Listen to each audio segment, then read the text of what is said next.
Our world right now is one where hope is in desperate shortage. I think we can all agree to that. My son once made a profound statement to me. He said, "Dad, somebody that is without hope is a very dangerous person. And a world that is without hope is arguably a very dangerous world." So here we are from a multiplicity of nations, and we can agree on some very simple fundamentals that our world is missing right now, that our world is desperately trying to hold on to. And I think it's super important that we not avoid this, that we not hope, that we hope against hope, that the world is going to somehow repair itself. It's very important for us to actually talk about that, the sources of hope that we actually have. I come to a point of this where I kind of hold my hands up and say, well, I'm supposed to be the one who charts the way forward. I make forecasts of how this is going to go forward. We have a very weak fundamental situation inside of Canada. If we embark on trade diversification, it transforms that. And I believe it transforms it for your economies as well. But at this point in my talk, I can tell you something for certain, that my forecast is going to be wrong, because all forecasts are. I don't know how wrong the forecast is going to be. Trying to see forward in a murky market like this is a great challenge. But one thing that I wanted to finally challenge you with is this. If I could actually forecast something with 100% accuracy, would you be interested in hearing about that? After all that I've said, in a world where forecasts are very, very difficult to make, would you want to hear a 100% accurate forecast? Number one, next year, we are all going to pay taxes. That's a certainty. We all know that. I can also forecast, and this is where we get a little somber, I can also forecast with 100% accuracy that we are all going to leave this earth. The time on our earth will come to an end. I'm at an age right now where all the people in my parents' grouping are passing away. It's a very sad time of life, but it causes us pause for thought on what the meaning of life really is about. And you know what's interesting about both taxes and death? Even although they are certainties, we do a very poor job of preparing for both. Think about taxes. Why do we have payroll deductions at source? Because if it was up to us to save in order to pay our taxes at the end of the year, we would never make it. We would always be in arrears with the government. So they have to step in and say, look, we're going to take a certain amount off of every paycheck because we want to make sure that we collect our taxes. And so we're not good at preparing for taxes. Neither are we very good at preparing for our passing from this life. It's staggering to see how little estate planning is actually done.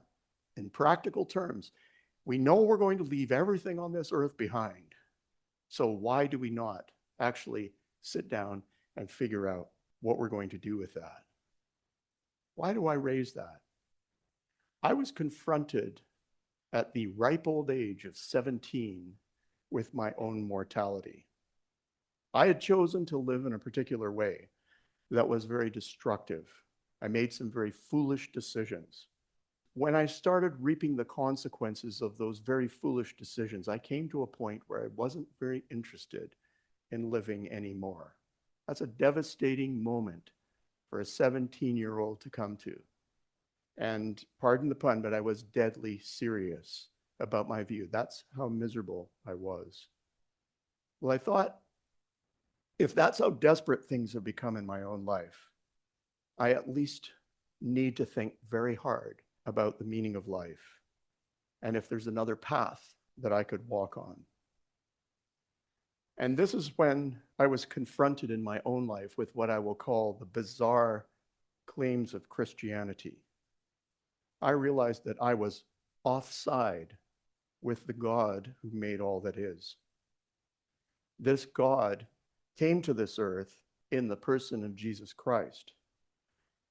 He demonstrated his divinity by many signs and wonders that were witnessed by thousands of people. And even although they tried, his enemies at the time could not disprove what he was doing, although they tried. And I learned at the same time that this was a God who did not demand that I shape up so that I could earn my way into his good graces, but who acknowledged and revealed to me that would never be possible. There was never enough that I could do to earn that. So I was still without a remedy. I still had a problem. I was still cut off from God by the wrongs that I had done. The solution? He paid for all of my wrongs in the person of Jesus Christ. He died in my place and wiped out the record of my wrongs, all my sins gone. I was set free. And at 17 years old, that revolutionized my thinking. I'm just sharing my own experience with you. Since that point, and that was a long time ago, I hate to say, I have never had reason to doubt the truth of this. Now, the beauty of this is it was and is not just for me. It's for anyone who recognizes the same thing, who accepts this gift of forgiveness for all the wrongs that we have or will ever commit. It's not confined to a particular race or culture. That's why I share it. Otherwise, I would just keep quiet about it and keep it to myself. Now, a very dramatic thing happened in my life just 3 years after this spiritual encounter. A fellow who was in my crowd at the time went through the same experience, and he ended his life. He decided to go that way. And that etched on my entire being the path that things could go based on our choices. I will never forget that. Back to hope. In a chaotic world, what is our hope? What do we cling to? Do we cling to things that we're eventually going to have to leave behind? Oh, don't get me wrong. We are here to make sure that we use our time well while we are here, and we pour ourselves into making this a better place for our loved ones and for the ones who will live after we have gone. But our hope has to be beyond this earth, else we would go mad trying to wonder what this is all about.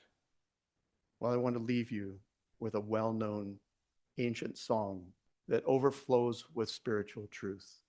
The Lord is my shepherd. I shall not want. I have no need of anything. He makes me lie down in green pastures. He leads me beside still waters. Doesn't that sound like a good place to be in a chaotic world? He restores my soul. He leads me in paths that are right because of his reputation. Even though I walk through valleys of unspeakable shadows of death, I will not fear. He's with me. His rod, his staff, they comfort me. He prepares a table before me in the presence of my enemies. He anoints my head with oil. My cup overflows. Surely his goodness and his mercy will follow me all the days of my life. And what happens after life? The promise of the one who made everything is that I, regardless of all of my sins and all of my failures, because he's taken care of him, will dwell in his house forever. That's true hope. That's a hope that transcends anything that we're trying to accomplish on this earth. As far as I'm concerned, that's the most important message that I could share with anybody. And I'm very grateful to you for your kind attention on this.